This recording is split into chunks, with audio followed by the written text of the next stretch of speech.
Another approach to note-taking is a process known as mind mapping. A mind map visually represents the main points of a subject and can be particularly useful for providing an overview of a subject, making links between the key points, developing your ideas further.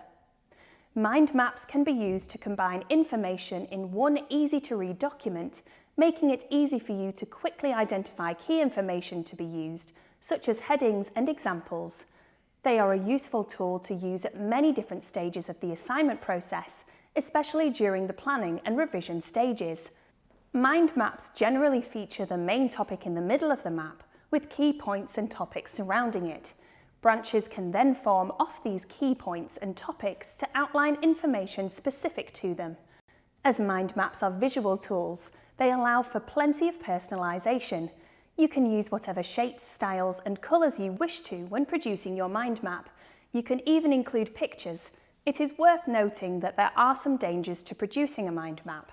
If you have a lot of information to cover, you may find that your mind map becomes messy, or you may even struggle to find space to cover everything. You also may run the risk of producing an uneven mind map, with some topic areas being crowded and others being sparse. However, despite these dangers, there are many benefits to using mind maps. Firstly, as they are a visual learning tool, they can be much easier to recall than rows of text, making them a useful and memorable revision tool. Furthermore, they allow you to be creative in your work. You are not stifled by rigid design rules. Your mind map can look however you want it to.